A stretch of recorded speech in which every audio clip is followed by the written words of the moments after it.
going on my vagina. Sitting like this to cover my Virginia. What is going on, you guys? Welcome back to my channel, to Couch Conversations. This is Caryn. She is one of my really good friends, and we are basically just going to be talking in regards to the topic of being single, being content, being alone, not really feeling like you are incomplete without being in a relationship. We have a lot of experience of we've dated and we've been in serious relationships, and we've done the whole dating thing, and so our perspective on how to go about things is what we're going to be covering today. Make sure that you check out Caryn's channel. Her channel is a lot like mine. She's amazing, like full days of eating, just like healthy living lifestyle. Make sure that you check out her channel. We're gonna be doing half the questions on my channel. I'll link the questions below of which ones we're going to be going over, and then we're going to do half the questions on her channel. Check her out so that you can see all the rest of the other questions, and I'll link all the questions that will be within both of our videos in the description box. Love you! Knowledge gains!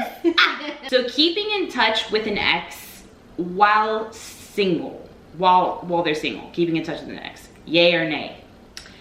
It depends on what your intentions are. Are you trying to move on? Because if you're trying to move on, that's not gonna happen. It's a hard no. If you try and stay friends with someone, let's be real, it doesn't create the space and the time that you need from that person in order to move on. And you gotta ask yourself, you know, there's a reason why you broke up, for a reason. Yeah. And you're never going to allow the actual right things to come into your life if you don't let go of the wrong things. Yeah.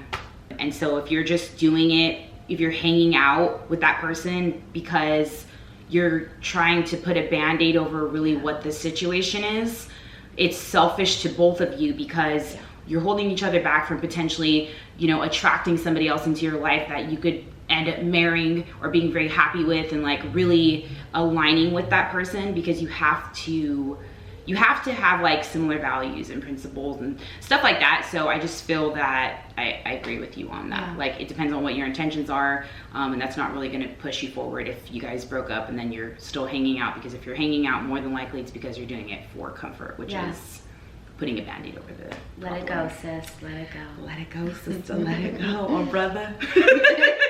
Finding yourself after a 7-year relationship. Ooh, that's a good one. Yeah, I started the last question, you can start this one. Okay, so that's a really long time, and in relationships what happens is sometimes you'll become saturated with, like, in the relationship, like as far as how much time you guys spend together, and what happens is people lose themselves because you don't really remain like individual, right? You have to be very individual, complement each other, and not become one without like forgetting who you are and the stuff that you enjoy and like, and then kind of just becoming what that person wants or becoming what that person likes. Getting back in touch with yourself and really spending time alone, allowing yourself to feel the pain, because if you try and fill it with things like partying and like, you know, like immediately jumping into like seeing somebody else, and you're not able to really get to know yourself again and then rebuild who you were, like who you are. And it takes time, but as long as you put in the work, as far as just like with me, it was a lot of, you know, like motivational stuff that I would watch on YouTube, like ways, like self-development books, and really applying them and journaling and taking time to myself to figure out who I was, because I completely lost myself. And so exactly, like the time is everything. Don't jump into dating right away to kind of like put a band-aid on the situation. Yeah. Truthfully, if you really want to find yourself again, you really need that time to just connect back to your own company and recultivate your own sense of happiness. Take yourself out to dinners, do things for yourself, and just get to know and get to love your own company again, so that you can become so powerfully sure of yourself. 29, being single still is like, okay, I'm waiting for the right guy.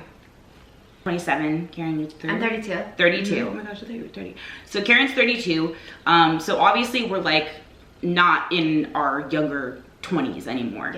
And so we're at that kind of age where in our society it's very reinforced that like you need to be in a relationship, you need to be married by the time you're like near your 30s, you need to have kids, like literally, like, you know, it's all reinforced around us when we see it in movies, like all that stuff. But at the end of the day, what I've been becoming so at peace with, especially both Caryn and I share, you know, our faith, and we love God and stuff like that. We're not the most perfect, but we try and really work on our relationship with God because it grounds us. And so the peace that I've been finding in that, like being a certain age and feeling like, okay, when's this guy gonna come along? When am I gonna get married? Type of a thing is like, no matter what, I've done so much work and I'm so content within who I am by myself, and I trust God's timing that he's gonna bring the right person into my life. Because if you go out there and you're like, I'm 27 and I need to get in a relationship ready so that I can have kids by the time I'm 32, that's also what you're going to be putting out there, and that's like desperate, right? You're not gonna be attracting the right people with that kind of energy. And no matter what, like I'm so content by myself, even if I know that I'll attract the right person. Like I know that God will bring somebody solid into my life, and I also know that what I have to offer, so I'm not gonna settle. So I'm not gonna settle. And Caryn's the same exact way, and that's why, you know, even though we have this platform where we may attract a lot of people and stuff, like we're still not in a serious relationship because we're not going to settle, because we know what we have to offer and who we are. The only person who puts a timeline on yourself is you. You know, personally, I think there's so many people out there that are in relationships and they're miserable and they're lonely. And then there's people that are single that have found happiness.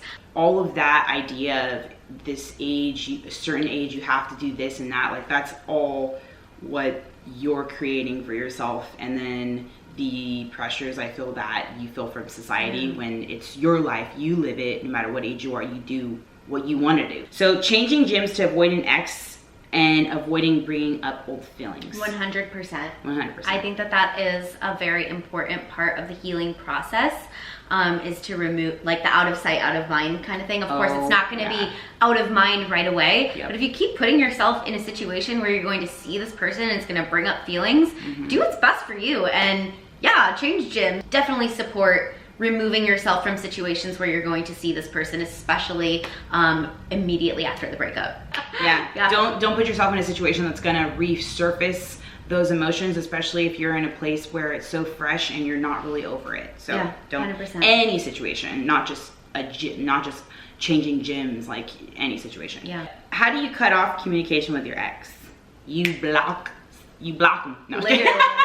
That's the healthiest thing to do, and it's not like out of spite or anger. I mean, maybe for some people it is, because sometimes people turn toxic and do bad things. However, even if the relationship ends on like an amicable note, sometimes for your own process and your own healing, you've got to, again, that out of sight, out of mind, you've got to like block them on socials so that, you know, you're not tempted to go look at their page and like, I've done it. I think that is so necessary. Like, and especially if somebody did something to hurt you or betray you, it's like, you don't go check on the trash once you throw it out, right? Like, so why are you checking on your ex?